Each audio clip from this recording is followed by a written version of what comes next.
कहानी है इंडिया के सबसे बड़े बिजनेस टाइकून धीरूभाई अंबानी के बेटे और आज की डेट में देश के सबसे अमीर आदमी मुकेश अंबानी के छोटे भाई अनिल अंबानी की। अपने बड़े भाई मुकेश अंबानी की तरह ही इनकी बिजनेस जर्नी की शुरुआत भी अपने फादर के रिलायंस एम्पायर में हुई, लेकिन किस्मत ने इन दोनों के लिए एकदम अपोजिट कहानी लिखी।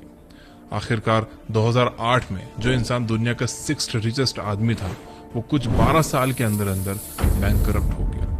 2020 में एक केस के सिलसिले में यूके के कोर्ट में अपने नेटवर्थ जीरो बताते हुए पर्सनल बैंकरप्सी क्लेम करनी पड़ी। ऐसे में सवाल ये है कि आखिर इन 12 सालों में ऐसा क्या हो गया कि एक समय में मुकेश अंबानी से भी ज्यादा सक्सेसफुल माने जाने वाले अनिल अंबानी आज बड़े बड़े इन्वेस्टर्स का लोन ना चुकाने के चक्कर में कोर्ट कचहरी के चक्कर काट रहे हैं। साल था 2002, दिन 6 जुलाई। यह वो दिन था जब रिलायंस इंडस्ट्रीज लिमिटेड के फाउंडर और भारत के सबसे बड़े इंडस्ट्रियलिस्ट में से एक धीरूभाई अंबानी की हार्ट स्ट्रोक से डेथ हो गई, जिसके चलते अब रिलायंस ग्रुप की सारी जिम्मेदारी उनके दो बेटे मुकेश अंबानी और अनिल अंबानी के ऊपर आने वाली थी। लेकिन धीरू भाई अपने पीछे कोई विल छोड़कर नहीं गए थे, इसलिए ऐसे नाजुक मोड़ पर दोनों भाइयों ने मिलकर इस कंपनी का कार्यभार संभाल लिया। और धीरूभाई अंबानी की मौत के बाद 21 जुलाई 2002 को हुई रिलायंस ग्रुप की पहली बोर्ड मीटिंग, जहां एक और मुकेश अंबानी को इस ग्रुप के चेयरमैन की गद्दी सौंपी गई, तो वहीं दूसरी ओर उनके छोटे भाई अनिल अंबानी को मैनेजिंग डायरेक्टर और वाइस चेयरमैन बना दिया गया। इस समय सबको यही लग रहा था कि अब ये दोनों भाई मिलकर ही रिलायंस ग्रुप को आगे ले जाएंगे, लेकिन सच इससे कोसों दूर था। पर्दे के पीछे दोनों भाइयों के बीच कंपनी में अपनी अपनी डोमिनेंस बनाने की जंग छिड़ी हुई थी, जो बोर्ड मीटिंग्स में साफ देखी जा सकती थी। जहां एक तरफ अनिल अंबानी रिलायंस को एक अलग दिशा में ले जाना चाहते थे, तो वहीं दूसरी तरफ मुकेश अंबानी लगातार कंपनी में अनिल की डिसीजन मेकिंग पावर को कट करने की कोशिश कर रहे थे। इसी बीच 27 जुलाई 2004 को ही रिलायंस ग्रुप की बोर्ड मीटिंग में पहली बार मुकेश अंबानी की ओर से खुले तौर पर रिलायंस ग्रुप पर एक छत्र राज कायम करने की पहली कोशिश हुई, जिसमें उन्होंने सर्कुलर जारी करके अनिल की डिसीजन मेकिंग पावर्स को लगभग खत्म ही कर दिया। यूं तो दोनों भाइयों के बीच रिलायंस ग्रुप जैसी बड़ी कंपनी के बिजनेस मैनेजमेंट और कंट्रोल को लेकर खींचाताने जल्द ही नजर आने लगी थी, लेकिन मुकेश और अनिल अंबानी के बीच की ये दूरियां पहली बार पब्लिक के सामने तब उजागर हुई जब नवंबर 2004 में CNBC TV 18 को दिए गए एक इंटरव्यू में मुकेश अंबानी ने यह बात मानी कि रिलायंस के फ्यूचर प्रोस्पेक्ट्स और ऑनरशिप को लेकर दोनों भाइयों के बीच डिसएग्रीमेंट है, जिसके बाद ही दोनों भाइयों की आपसी रंजिश एक कड़वी पब्लिक बैटल में बदल गई। लेकिन अब भी दोनों भाई रिलायंस ग्रुप में साथ साथ बने रहे, लेकिन इस कहानी में एक ड्रामेटिक मोड़ अभी आना बाकी था। यूं तो नवंबर में दिए गए इंटरव्यू के बाद से ही दोनों भाई रिलायंस ग्रुप के प्रोबेबल स्प्लिट के लिए अपने अपनी ओर से तैयारियां करने लगे थे, लेकिन इसी बीच रिलायंस ग्रुप के इन दोनों उत्तराधिकारियों के बीच बढ़ती खींचतान को देखते हुए इनकी मां कोकिलाबेन ने वही किया जो दुनिया की कोई भी मां करती। उन्होंने दोनों के बीच के मसले को सुलझाने का बीड़ा खुद उठाया, और इस काम के लिए उन्होंने JM मॉर्गन स्टैनले के चेयरमैन निमिश कंपानी और ICICI के चेयरमैन KV कामत की मदद ली। 28 दिसंबर 2004 यानी धीरूभाई अंबानी के बर्थडे पर कोकिलाबेन ने सारी अंबानी फैमिली को अपने फैमिली होम कफे पराडे स्थित सी विंड अपार्टमेंट के 10th फ्लोर पर जमा होने का आदेश दिया, जहां पर अंबानी फैमिली का श्रीनाथ जी का मंदिर भी है। फाइनली इस मंदिर में ही कोकिलाबेन ने अपने पूरे परिवार और रिलायंस ग्रुप के भविष्य का फैसला सुना दिया। कोकिलाबेन चाहती थी कि रिलायंस ब्रांड का बंटवारा ना हो, साथ ही उनका फैसला था कि दोनों भाई ना तो एक ही इंडस्ट्री में रहकर एक दूसरे के कंपटीशन करेंगे और ना ही किसी आउटसाइडर को इंटरफेयर करने देंगे। ऐसे में उन्होंने रिलायंस ग्रुप के शेयर्स दोनों बेटों और खुद के बीच 30% के प्रोपोर्शन में बांटने का फैसला किया। वहीं अपनी दोनों बेटियों को 5% शेयर्स देने का मन बना लिया, जिससे दोनों भाइयों की लड़ाइयों के बीच बेटियों के शेयर मिलाकर कंपनी कंट्रोल कोकिलाबेन के पास ही रहा। जून 2005 तक मीटिंग्स और काउंटर मीटिंग्स का दौर चलता रहा, लेकिन इसी बीच 18 जून 2005 को कोकिलाबेन अंबानी ने अचानक एक प्रेस कॉन्फ्रेंस बुलाकर यह अनाउंस कर दिया कि श्रीनाथ जी की कृपा से उनके दोनों बेटों के बीच चल रहा इशू फ्रेंडली तरीके से रिजॉल्व हो गया है। कोकिलाबेन का यह स्टेटमेंट रिलायंस के 30 लाख शेयर होल्डर्स के लिए एक संजीवनी की तरह था, क्योंकि उनके इस अनाउंसमेंट के बाद ही रिलायंस कंपनी के शेयर्स तेजी से ऊपर जाने लगे। लेकिन कोकिलाबेन के इस प्रेस रिलीज के बाद भी रिलायंस ग्रुप का फॉर्मल डिवीजन होना अभी बाकी था। दिसंबर 2005 में बॉम्बे स्टॉक एक्सचेंज और नेशनल स्टॉक एक्सचेंज से मिली हरी झंडी के बाद बॉम्बे हाई कोर्ट ने रिलायंस इंडस्ट्रीज का डीमर्जर अप्रूव कर दिया, जिसके बाद कोकिलाबेन और अंबानी फैमिली के क्लोज फैमिली फ्रेंड केवी कामा, जो उस समय आईसीआईसीआई के सीईओ और मैनेजिंग डायरेक्टर हुआ करते थे, उनका बनाया हुआ डीमर्जर का प्लान इंप्लीमेंट कर दिया। धीरूभाई अंबानी द्वारा बनाया गया लगभग 99,000 करोड़ के इस एम्पायर का डीमर्जर में मुकेश अंबानी को रिलायंस ग्रुप के पारंपरिक कंपनीज जैसे रिलायंस इंडस्ट्रीज और आईपीसीएल दी गई, जबकि अनिल अंबानी को राइजिंग इंडस्ट्रीज जैसे कि रिलायंस इन्फोकॉम, रिलायंस एनर्जी और रिलायंस कैपिटल की कमान सौंपी गई। और यहीं से इन दोनों भाइयों की राहें अलग अलग हो गई। डीमर्जर के इस अनाउंसमेंट के बाद ही 3 जनवरी 2006 को अनिल अंबानी ने रिलायंस इंडस्ट्रीज लिमिटेड बोर्ड से अपना रेजिग्नेशन दे दिया। इसके कुछ दिन बाद ही एक प्रेस कॉन्फ्रेंस में अनिल ने एडीएई यानी कि अनिल धीरूभाई अंबानी एंटरप्राइजेस को फॉर्म करने की घोषणा कर दी। एडीएई अनिल अंबानी के सभी एसेट्स की होल्डिंग कंपनी बनने वाली थी। यही नहीं, इस प्रेस कॉन्फ्रेंस में अनिल ने अपनी कंपनीज के फ्यूचर प्लान्स और गोल्डन अपॉर्चुनिटीज की भी घोषणा की। इस सब के बीच एक्सपर्ट्स भी अनिल का बिजनेस एक्यूमेन, डायनेमिक पर्सनालिटी और उनकी कंपनी के ग्रोथ पोटेंशियल को देखते हुए यही मान रहे थे कि आने वाला युग अनिल अंबानी का ही होने वाला है, और हुआ भी कुछ ऐसा ही।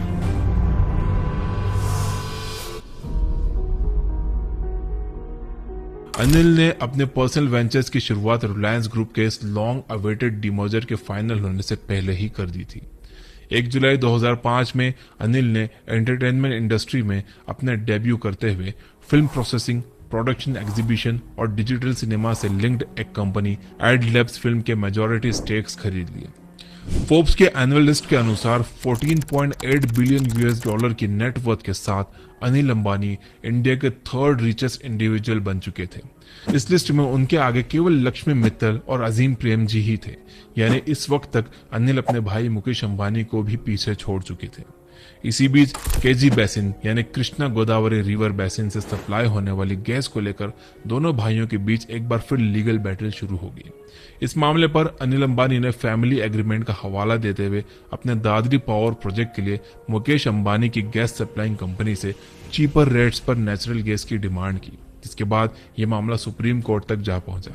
जैसा कि हमने आपको बताया कि अनिल अंबानी द्वारा 2005 में एंटरप्रेन्योर मनमोहन शेट्टी से 350 करोड़ की खरीदी हुई मल्टीप्लेक्स चैन एडलैब्स जनवरी 2008 में आते आते इतनी बड़ी हो गई थी कि इंडिया और अब्रॉड में इसकी 700 से ज्यादा स्क्रीन्स थी, जिसके चलते Anil Ambani largest multiplex owner बन गए। फिर 18 जनवरी 2008 को अनिल अंबानी की रिलायंस पावर लिमिटेड के आईपीओ ने एक नया रिकॉर्ड स्थापित कर दिया। यह आईपीओ 1 मिनट के अंदर ही अपने ऑफर के 69 टाइम्स ऑर्डर अट्रैक्ट कर चुका था। ऐसे में अनिल अंबानी पर इन्वेस्टर्स का भरोसा साफ देखा जा सकता था। अनिल अंबानी की सभी लिस्टेड कंपनीज की combined valuation 42 billion US dollars के अपने ऑल टाइम पीक पर पहुंच चुकी थी, जिसके चलते मार्च 2008 में रिलीज हुई फोर्ब्स की वर्ल्ड्स रिचेस्ट पर्सन की लिस्ट में अनिल अंबानी 6th रैंक पर पहुंच गए थे। ऐसे में अनिल अंबानी के चढ़ते सूरज को सब सलाम कर रहे थे। जुलाई 2008 में ही अनिल अंबानी के एंटरटेनमेंट बिजनेस ने famous American film director Steven Spielberg की प्रोडक्शन कंपनी के साथ 1.5 बिलियन US डॉलर का जॉइंट वेंचर के तहत ड्रीमवर्क्स के बैनर के तले ग्लोबल प्लेटफॉर्म पर फिल्म बनाना शुरू की। यही नहीं, इन दोनों ने मिलकर हॉलीवुड में स्टूडियो बनाने का भी प्लान बनाया था। अनिल अंबानी के हॉलीवुड वेंचर के कड़ी में ही जुलाई 2009 में अनिल की कंपनी ने स्पीलबर्ग और स्टेसी स्नाइडर के साथ मिलकर नया प्रोडक्शन लॉन्च करने का प्लान किया, जिसके लिए अनिल की ओर से 825 मिलियन US डॉलर्स की इनिशियल फंडिंग भी प्रोवाइड कराई गई। दोनों के बीच चल रहे इसी वेंचर्स ने आगे चलकर ऑस्कर्स 2012 में कमाल दिखाया। इसके चलते 84th एकेडमी अवार्ड्स में इस टाइप की मूवीज को 11 कैटेगरीज में नॉमिनेट किया गया, जिसमें एकेडमी अवार्ड विनिंग लिंकन भी शामिल है। लेकिन इस बीच देख अनिल अंबानी के सूरज ने अस्त होना शुरू कर दिया, और यहीं से शुरू हुआ अनिल अंबानी के डाउनफॉल का फेज।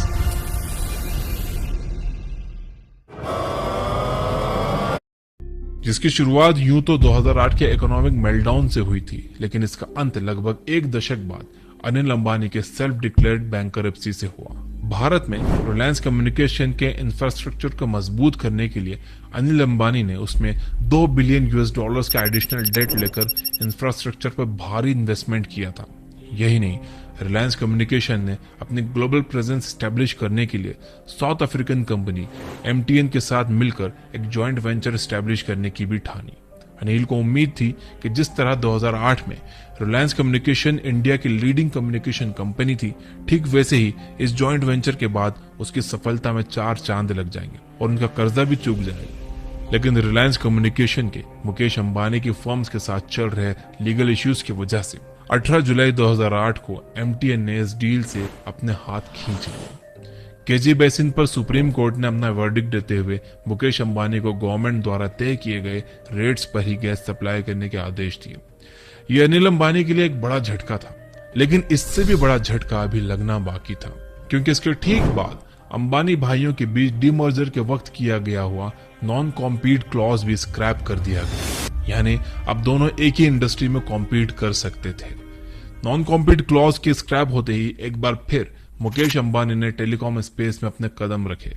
इसके लिए रिलायंस इंडिया लिमिटेड ने 4,800 करोड़ रुपए में इन्फोटेल ब्रॉडबैंड को खरीद लिया। इंडिया के इनफेमस 2G स्कैंडल में अप्रैल 2011 में अनिल अंबानी के मैनेजिंग डायरेक्टर और 2 vice president mispriced mobile network license acquire करने के शक में गिरफ्तार कर लिए गए, जहां इन सभी पर इल्जाम था कि रिलायंस कम्युनिकेशन से जुड़ी कंपनीज के लिए ये लाइसेंसेस उनके शेयर्स के प्राइसेस को आर्टिफिशियली बढ़ाने के लिए लिए जा रहे हैं। इस सिलसिले में CBI ने अनिल अंबानी के 2G स्पेक्ट्रम घोटाले में कथित तौर पर इन्वॉल्वमेंट को लेकर पूछताछ भी की। नतीजा यह हुआ कि अनिल अंबानी की नेटवर्थ 4 फोल्ड्स गिरकर $8.8 बिलियन पर पहुंच गई।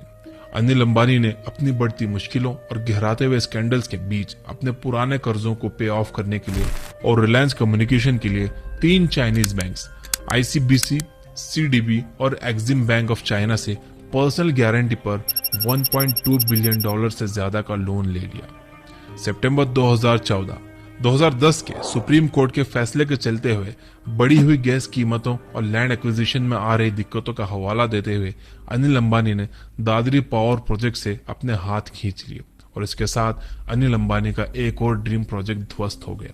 और दिसंबर 2014 में रिलायंस एंटरटेनमेंट ने बिग सिनेमा कार्निवल ग्रुप को बेच दिया।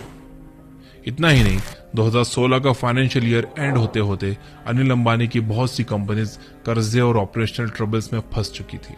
जहां एक और रिलायंस पावर को अपने एसेट्स सेल करने पड़ रहे थे, तो वहीं दूसरी ओर अब तक बीते 3 सालों में ही रिलायंस कम्युनिकेशन ने अपना 98% वैल्यूएशन खो दिया था, जिसके चलते अनिल अंबानी की नेटवर्थ गिरकर $2.5 बिलियन ही रह गई थी।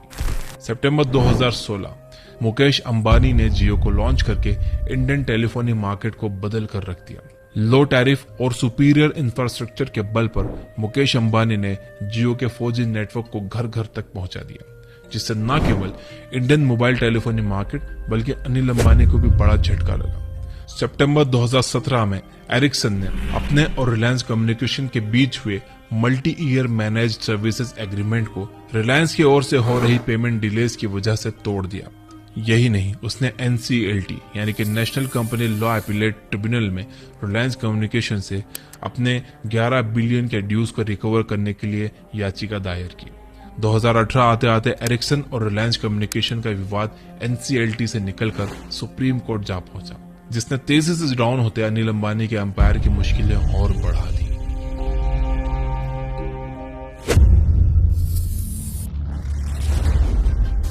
फरवरी 2019 तक आते आते अनिल अंबानी का मोबाइल टेलीफोनी वेंचर आरकॉम यानी कि रिलायंस कम्युनिकेशन न केवल लगभग खत्म होने के कगार पर था, बल्कि इस कंपनी को अपने लेंडर्स को 48,000 करोड़ रुपए चुकाने थे। इस टेलीकॉम कंपनी का बिजनेस श्रिंक होते होते fixed line communication, data centre services और एंटरप्राइज सोल्यूशन तक ही सीमित रह गया था, जिसके चलते 2008 में 19,000 करोड़ का रेवेन्यू जनरेट करने वाली कंपनी ने फाइनेंशियल ईयर 2018 में महज 4,684 करोड़ का रेवेन्यू अर्न किया था, जबकि इसका मार्केट कैपिटलाइजेशन, जिससे एक कंपनी के साइज और शेयर होल्डर अपील का अंदाजा लगाया जाता है, वो भी जनवरी 2008 के 1,65,917 करोड़ के अपने पीक वैल्यूएशन से गिरकर फरवरी 2019 तक केवल 1687 करोड़ पर आ गया था, यानी कि सिर्फ 1%। सुप्रीम कोर्ट ने एरिक्सन केस की सुनवाई के दौरान अनिल अंबानी को 4 हफ्तों के भीतर अपने ड्यूज क्लियर करने का आदेश दिया। साथ ही अनिल के पिछले रवैये और कंटेम्प्ट ऑफ कोर्ट को देखते हुए उन्हें ऐसा ना करने पर 4 हफ्तों बाद जेल भेजे जाने का भी आदेश दिया। इसी बीच 22 फरवरी 2019 को आई वैल्यूएशन रिपोर्ट से पता चलता है कि अनिल अंबानी की सारी लिस्टेड कंपनीज की कंबाइंड वैल्यूएशन केवल 24,922 करोड़ रुपए है, जिसके बाद अनिल अंबानी ने एक नया रिकॉर्ड दर्ज किया, लेकिन यह रिकॉर्ड था दुनिया में सबसे तेज गिरावट का। संकट के इस समय में अनिल के बड़े भाई मुकेश अंबानी ने उनकी तरफ मदद का हाथ बढ़ाया और अपने भाई को जेल जाने से बचाने के लिए रिलायंस कम्युनिकेशन का 453 सुप्रीम कोर्ट की डेडलाइंस के ठीक एक दिन पहले चुका दिया। ऐसे में main stream media Anil Ambani को बीते 100 सालों में अपने शेयर होल्डर्स की वेल्थ का फास्टेस्ट डिस्ट्रॉयर बताने लगी। 2012 में अनिल अंबानी द्वारा 3 चाइनीज बैंक से पर्सनल गारंटी पर लिया हुआ लोन अभी चुकाना बाकी था। ऐसे में अनिल अंबानी की ओर से हो रहे डिफॉल्ट्स को देखते हुए उन्हें इन बैंक्स ने यूके में स्यू कर दिया, जहां पर 7 फरवरी 2020 को इस रिच बिलियनर ने कोर्ट को बताया कि उनकी लायबिलिटीज को देखते हुए उनकी नेट वर्थ 0 है। ऐसे में अपनी पॉवर्टी, लिक्विडिफिएबल या मीनिंगफुल पर्सनल एसेट ना होने का हवाला देते हुए पर्सनल बैंकरप्सी क्लेम कर दी। और ऐसे एक समय में 42 बिलियन यूएस डॉलर्स की नेटवर्थ क्लेम करने वाले अनिल अंबानी की नेटवर्थ टेक्निकली $0 हो गई। हालांकि ये अलग बात है कि अनिल अंबानी की वाइफ और उनके दूसरी फैमिली मेंबर्स अभी भी बिलियनर्स ही हैं, जिनके पोजीशन में मिलियंस ऑफ डॉलर्स के यॉश, cars, jet planes, prime properties और ना जाने क्या क्या है। यही नहीं, अक्टूबर 2021 में रिलीज हुए पैंडोरा पेपर्स में अनिल अंबानी के 1.3 बिलियन यूएस डॉलर्स के ऑफशोर अकाउंट्स का भी खुलासा हुआ है। लेकिन इस सब के बीच भी ऑन पेपर्स अनिल अंबानी अब दुनिया के रिचेस्ट बिलियनर्स की लिस्ट से दूर सेल्फ अक्लेम बैंक करप्ट्स की लिस्ट में खड़े नजर आते हैं।